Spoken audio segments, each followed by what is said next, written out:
7 p.m. I'm going to call the meeting to order of the Clayton City Council for April 18th. And I want to advise you that two of our members, Julie Pierce and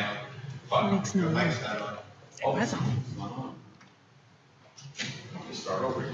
Call the meeting to order of the April 18th Clayton City Council meeting, and letting you know that two of our members, Council Member Julie Pierce and David Shuey, both have other conflicting engagements, so they will not be here tonight. And I'd like you all to rise now and join me with the other council members in the Pledge of Allegiance. I pledge allegiance to the flag of the United States of America and to the republic for which it stands, one nation, under God, indivisible, with liberty and justice for all. Okay, very good. And with that, we will now move to the consent calendar. Move approval. Second. Moved and seconded. Any further discussion? Hearing none, all will signify support, saying aye. Aye. Any opposed? Any abstentions? So ordered. Okay, we'll now move into recognitions and presentations. The first is, we are blessed to have the president of the Library Foundation, Joyce Atkinson, who's going to give us a status and on the annual report. My annual report. Is this on? 2016. Yes. It is. Good. I wouldn't want you to miss a word. Anyway, as you all know, we were founded in July of 1989, and we have continued to be active in the community, generating funds and volunteers. And I think we all enjoy it, and I think the community enjoys our contribution. In 2016, our in-library volunteers donated 4,222.25 hours of hours for library service, which was really impressive. They work doing all kinds of activities in the library, from sorting books, checking books, shelving books, special programs, tutoring, all kinds of things like that. We also had 100 kids who showed up for the Pause to Read. We have dogs who volunteer with their owners. Very popular program. And based on the 2015 independent sector of $27.59 per hour, the total value of our library volunteerism is $116,491 and change, Great. Which is pretty impressive. Other volunteers, which would be the book sale people and those of us who do other odd and wonderful things, did activities that were valued at $65,505. Our paid volunteer coordinator even volunteers 132 hours. So the Boy Scouts in Clayton volunteer, the Garden Club volunteers to maintain our boxes out in the back where we have our native plants. 4th of July, people volunteer to decorate our float, and there are a lot of volunteers who march. And you can't say that the Library Foundation is not part of this community and loves to volunteer. We keep our volunteers happy. Arlene plans 2 parties for the youth, and we have a party for a luncheon for our volunteers in May, I hope. And also we have entertained the lead volunteers in December at our house last year. The 21st birthday celebration was our Creekside, and it was honoring our ancestors on the weekend of April 1st, 2nd, and 3rd. We have an artist preview, we have poets, we have speakers, we have naturalists. It's an all-around program and something everybody should come and see. We actually, this year, had 253 students from the 2nd grades of Mount Diablo and Ayers who came to learn about the library. 93 of them walked out with a library card, and more of them would have had a library card, but actually they had it already, and Mom probably was holding it. So that was a great way to introduce the library to the kids. We have a book club led by Sunny Solomon that meets monthly. We have a group that meets twice a month to knit. Okay. At the 4th of July, we celebrated our summer reading program, which was entitled STEAM, science, technology, engineering, arts, and math. This was a county-wide program. Arlene did a wonderful job with our float. I'm not faulting her, but it was interesting to know that it wasn't too exciting as far as the kids were concerned. They apparently didn't care. Since we no longer count kids who register for the summer reading program because they can do it online, we don't have that. But we did have 150 complete the program. However, much, much lower than it had been in previous years throughout the county. So it'll be interesting to see how It's Your Brain, is that to this year's? Is going to go. I'm waiting. Last year, we generated $40,739 in income. 5,605 is the money that we would attribute to the books that are donated and for the sale, and then Karen filches them and puts them in the collection, which is great. We have an average membership of 278 in 16. Those would be the ones who have paid. They pay throughout the year. We don't worry too much about that as long as they pay once a year. And that brought us $9,965. Our used bookstore is really becoming a success. We run it on the honor system. Most books are $1 or 50 cents, and we raised $2,094.25 last year, and it continues to go up every month. Our used book sales accounted for $14,601.29, and we learned a really hard lesson. Warriors games and rain make a huge impact on book sales, because when the Warriors were playing, there was nobody here. And when the rain came, we really had to hustle. United Way LIC donations brought us $1,951. Creekside brought us $1,191.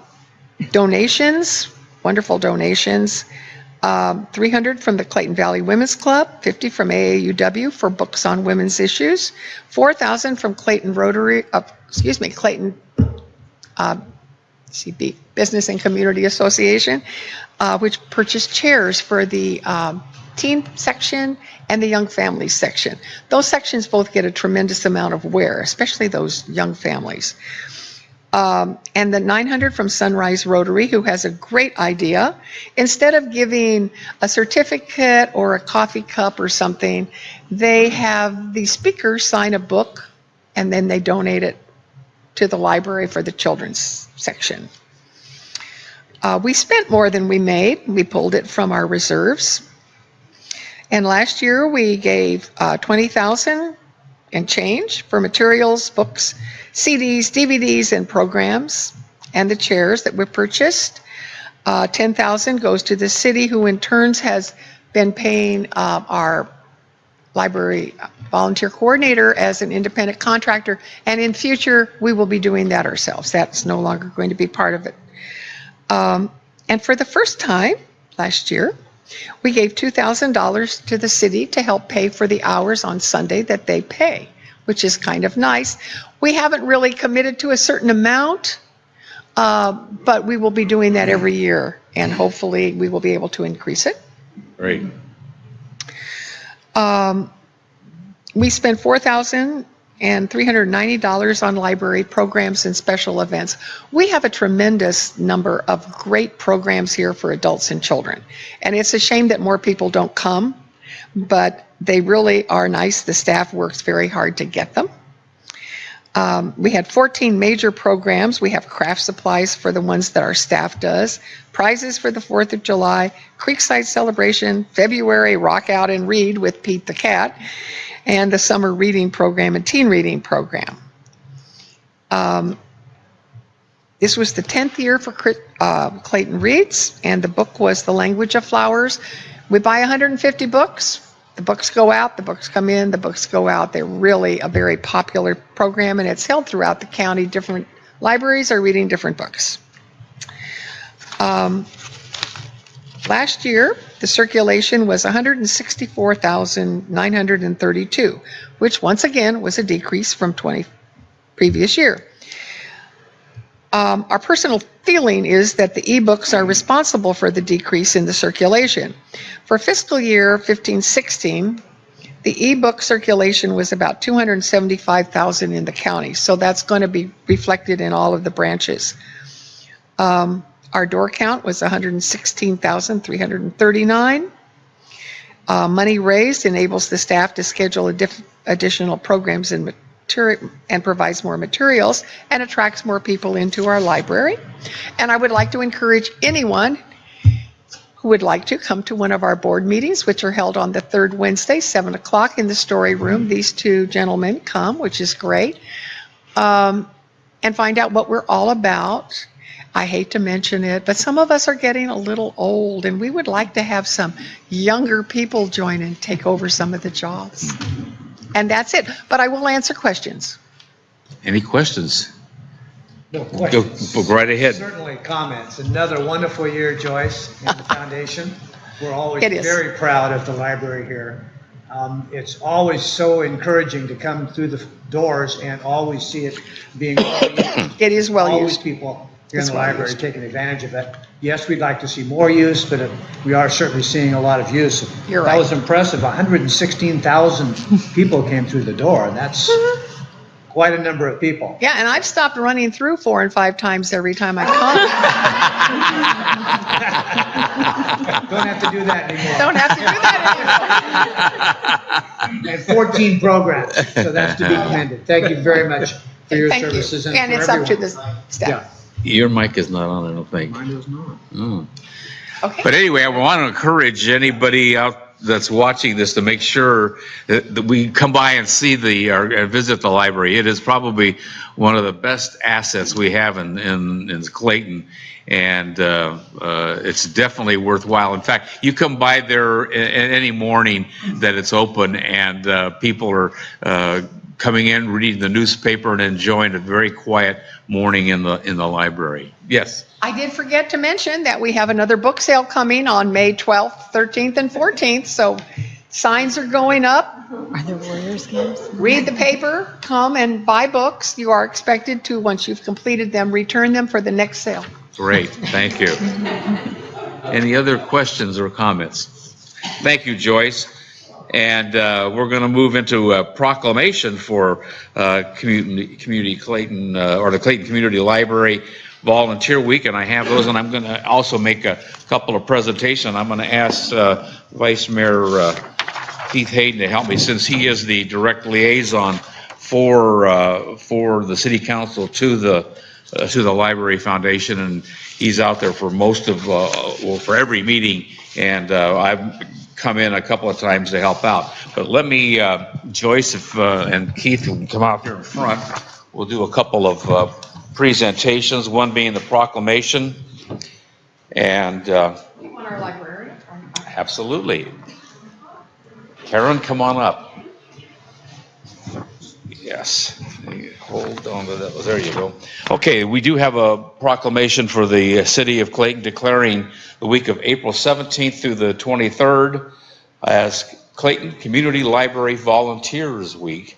And whereas the Clayton Community Library has a total of 56 in-library adult and student volunteers whose work is essential to the support and functioning of the library services that are provided, whereas in-library volunteers contribute 4,222 hours, and foundation volunteers contributed 2,338 in 2016. That's a lot of hours, and for a total of 6,560 volunteer hours. Whereas on July 4th, 2016, 45 Clayton Community Library volunteers and patrons contributed 452 hours to promote the library's summer reading program at the downtown parade, highlighting the importance of summer reading and summer library visits. Whereas 4 volunteer tutors spent 208 hours one-on-one with 7 students to provide homework help. Boy, that'd have been nice to have when I was going to school. And in the group tutoring sessions on Wednesday afternoon, 5 adults and 1 student tutors spent 298 hours to provide help to an additional 23 students. And whereas the Clayton Community Library volunteers shelve all of the materials of the library, check in and the return materials, do all the mending of materials, read to children, deliver books to homebound patrons, and much more.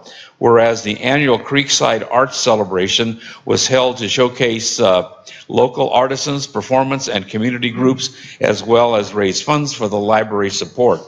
Whereas the Clayton Community Library Foundation contributed $43,839 in 2016 for volunteer support and recognition, library materials and furniture, programs for adults, teens, and young people, and Creekside Art Celebration expenses. Now, therefore, I, Jim Diaz, the mayor, on behalf of the Clayton City Council, do hereby acknowledge April 17th through the 23rd of 2017 as Clayton Community Library Volunteer Week, and urge my fellow citizens to recognize that the Clayton Community Library volunteers are a gift to the community, and thank the operational volunteers, tutors, book buddies, computer helpers, parade volunteers, Creekside Habitat and Garden volunteers, homebound deliveries, Creekside Arts Celebration volunteers, Creekside Arts Guild associates, or artists, library commissioners, foundation members, and board for the outstanding volunteerism that you provide. Joyce, you guys do a tremendous job. Karen, you too. Yeah. Let's show this. Would you like to add any words at this time? Just to thank you. And, you can't have a great library without a great community supporting it. So thanks to everyone in the town of Clayton. Excellent. Karen, the librarian. Yes. I'm the lucky one.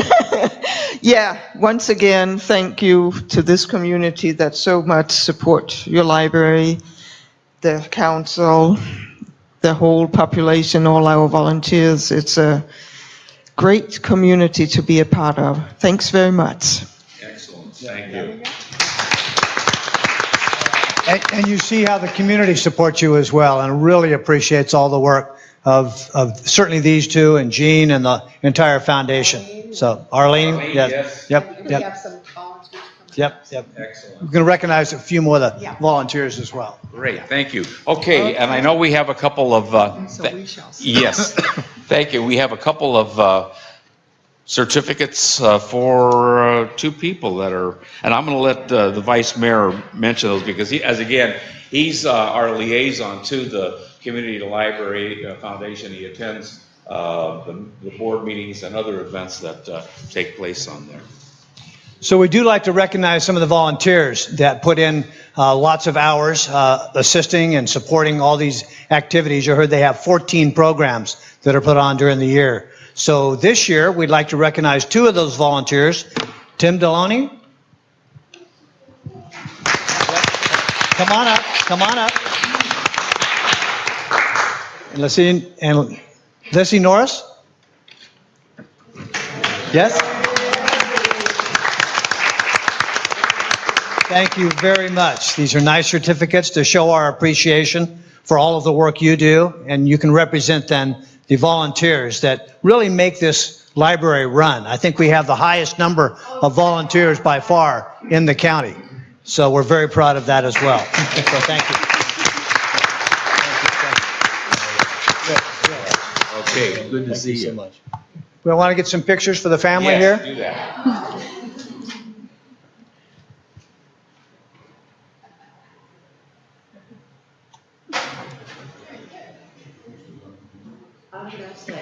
All right, thank you very much. Okay, thank you. All right, we have another proclamation that we are going to present tonight. And this one, another fine asset for the city and the community, is the Clayton Valley Village Day. And Sonia, come on up. Which is going to be celebrated on May 1st, 2017. And I know we're going to have a big launch event over at Endeavor Hall that you're going to put on for everybody, so we want people to come out. Let me read the proclamation and give that to you. Whereas, after the establishment of the Beacon Hill Village in Massachusetts in 2001, a worldwide movement to help older adults age in the place of their choosing and remain connected to their communities in villages began to take hold throughout the United States. And whereas as of 2017, there are more than 200 open villages and 100 in various stages of development across 45 states, including 25 in the Bay Area and 50 in California, which give older adults the tools and support they need to maintain a high quality of life. And whereas villages empower older adults through enhanced opportunities for social engagement to minimize isolation, practical support, and tools for successful aging and direct voluntary help where needed. And whereas the village concept initiated locally in October 2014 as a community movement about seniors and baby boomers becoming more together to create a caring network of comprehensive and compassionate neighborhoods wishing a different future for themselves. Whereas the Clayton Valley Village is a 501c3 nonprofit entity and created awareness in the community through its own branding with a logo on materials and t-shirts and newsletter attendance at, and she's wearing one, community events including the 4th of July parade and the establishment of a bocce village team. I didn't realize you did that. Yeah, there you go. When the Ibsen family bocce courts were open. Whereas the Valley Village serves Clayton and South Concord areas and is one of the 3 recognized villages in Contra Costa County.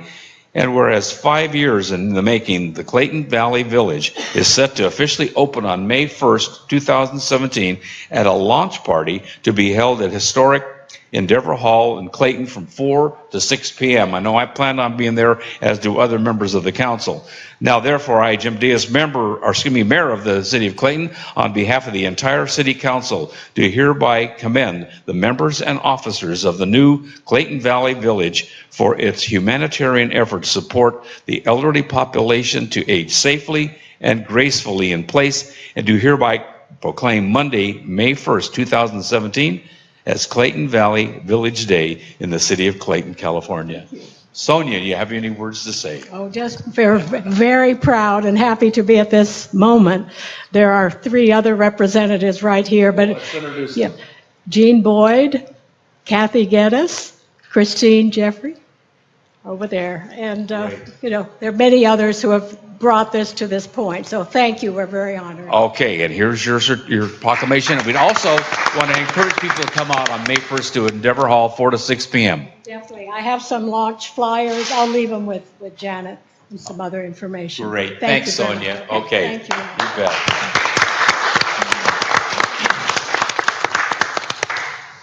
Okay.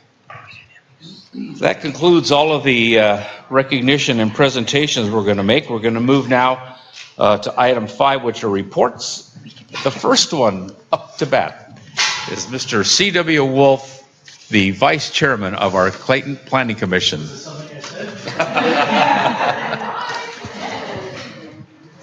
Hello. Hi, everybody. Council members, Mr. Mayor, everybody. I am the Vice Chair of the Planning Commission currently, and it's my honor to be here to present my first report to you.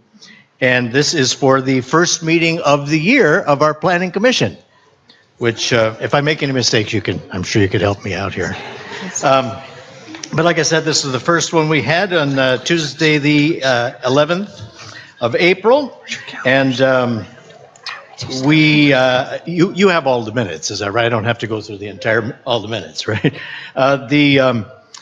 We did have one public comment during this meeting, and that was someone wanted to know what it took to become a planning commissioner.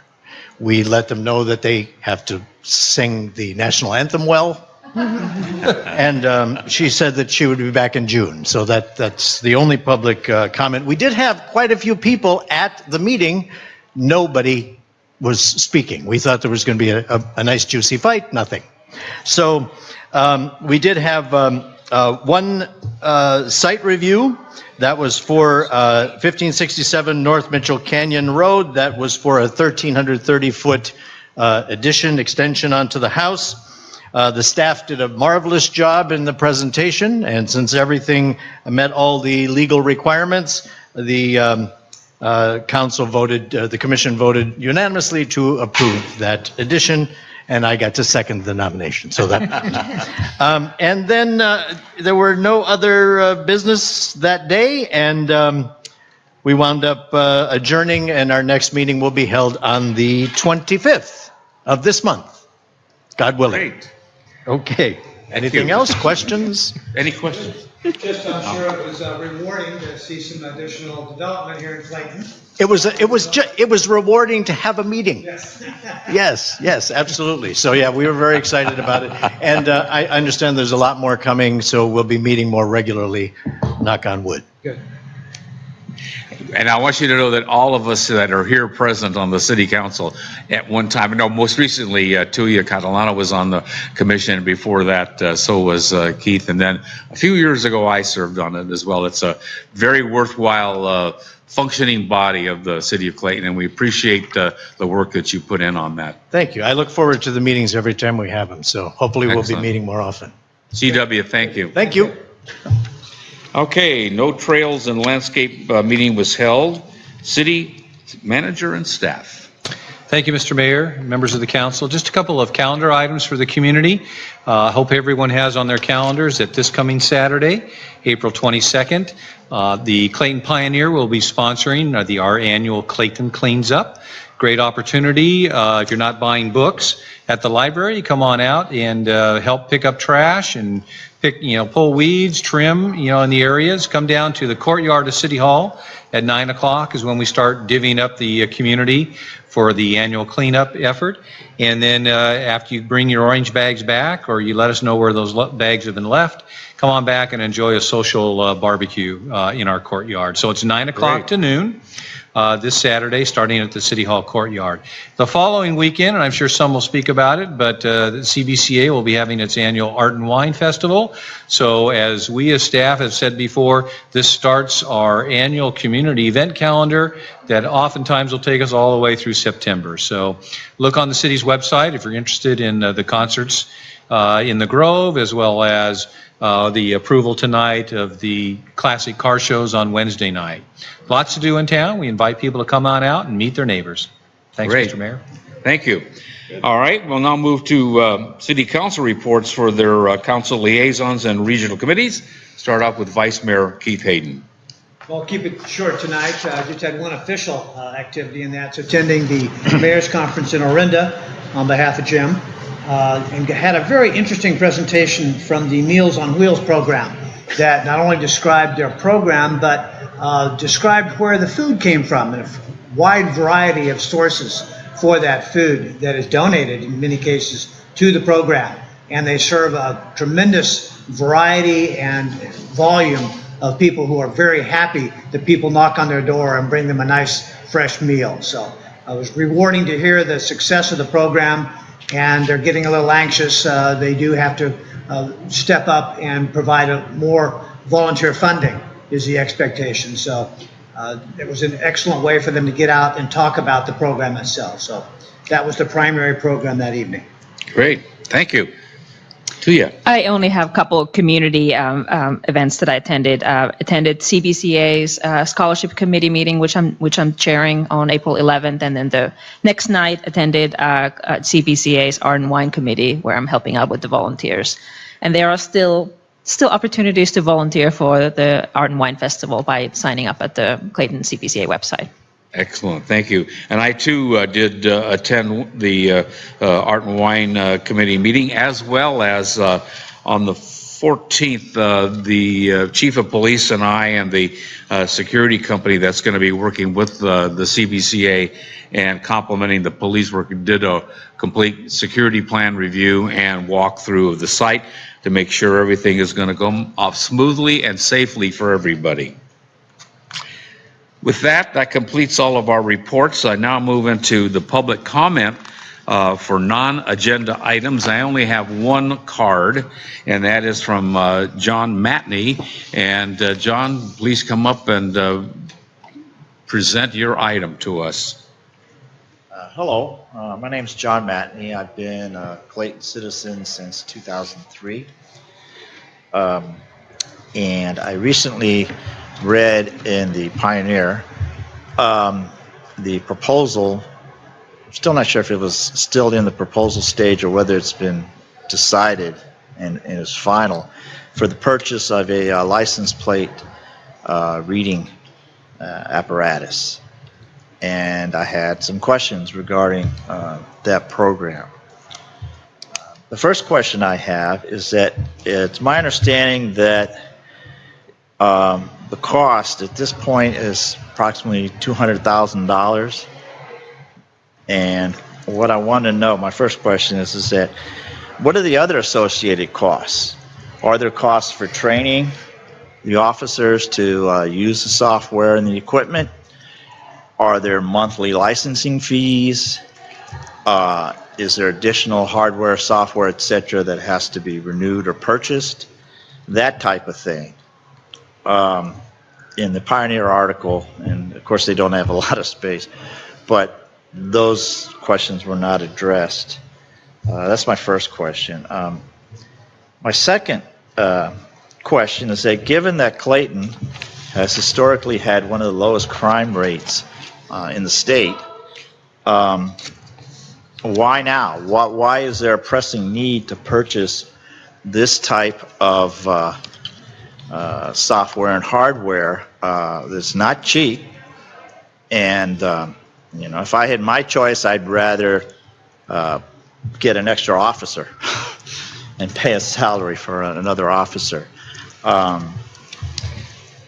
Because in my research, it's been my research is that the total amount of crime detection statewide, at least, a very minimal amount results from license plate readers, and of those,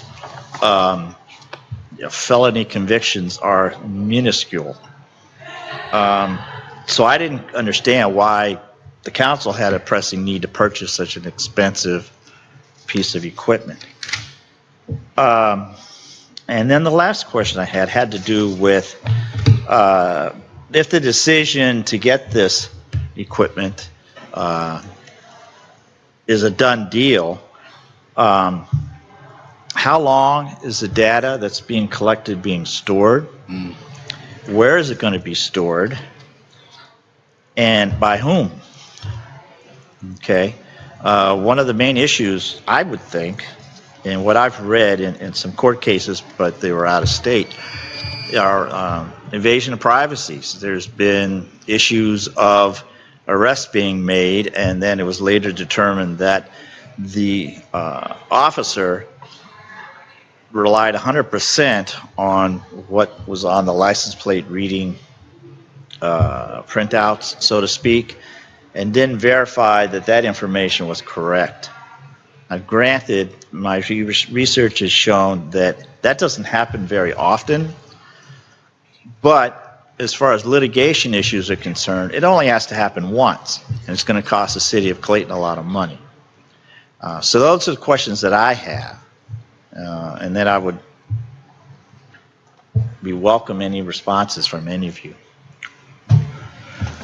I will turn to the city manager and let him address specifically those cost matters that related to that. Sure. Thank you, Mr. Mayor, members of the council. First off, I would invite Mr. Matney to go to our city website and look under the city council agendas, because I think at our city clerk first meeting in March, the first meeting in March actually had agenda items that awarded the contracts for not only the automated license plate readers, but also for the situational awareness cameras that will be in place as well. And that report answers almost all, if not all of your questions that you've raised here, and leads into the answer that yes, at least at this time, the City Council, the deal is done because they've awarded contract. $200,000, other costs and fees. I think it was something slightly less than that, but are ongoing license fees and proprietary licenses. That's included in the staff report. I think it was less than $132,000, some in that neighborhood. And you referenced why not buy another police officer. The reason, and this has found to be true in other cities, in our neighboring areas as well, that the purchase of the cameras is a one-time capital expense. A police officer is an ongoing expense, and I can tell you that a top-step police officer just in salary and benefits is $125,000 a year, and that does not include putting a gun on their side, their uniform, giving them a police car, giving them the firearms that are necessary, as well as all the computers. The other reason why cameras now, at least I might be speaking for the City Council, but we're finding that although felony crimes are not rampant, certainly, as you indicated in Clayton, we are finding that there's continuing to be a rash of mailbox and mail thefts. There's some petty theft that's occurring there, out of cars and others. And these automated license plate readers will not be manned on a 24/7 basis. They will only be utilized after those types of nuisances, those petty thefts, those misdemeanors have been created. And the police department will then go back in and review the license plate readers and any others to see if they have a likely suspect. In addition, if there is a felony crime that's created in Clayton, then that's what the situational cameras are for, and then go back in if people are able to give a description of the possible suspect or the vehicle. How long the data is collected and so forth, the actual company that's collecting the data, for obvious reasons, will not reveal where the data is being collected because they don't wish to be hacked, if you will. However, that staff report also answers the questions of how long the data will be collected and be stored in there. And I just asked the city attorney as well. We can't remember what the time period was, but it certainly meets the Public Records Act. That's it, Mr. Mayor. Thank you. Yeah. I want to reinforce the recommendation that you look at the city website and not only the agenda when those items were discussed, but the minutes from that meeting as well. In fact, there were two meetings. We had the initial hearing and a presentation made by the company that was selected and also a staff report. And then the city council meeting minutes included the discussion that occurred at the council level, number of questions that the council had raised and were addressed at the hearing. So that'll give you much more background into how that decision was reached. Okay, well, it seems to me that we're spending an awful lot of money for potential mail thefts. Did you ever determine the dollar amount of what losses have occurred because people have had their mail stolen? Well, there's other considerations. Again, I just refer you to the website for the discussion that. Well, I'm that did here occur. in front of you There's much now. of that. I'm here in front of you now. If I could just add, I this just isn't an asked agendized item, which is why you're getting brief responses. The council is not allowed to discuss items that aren't on the agenda, but they can give you brief responses, which I believe has occurred. I see, okay. All right. Well, thank you, Mr. Manny, for bringing that. And I would echo, take a look at the website and see the information that's available on there.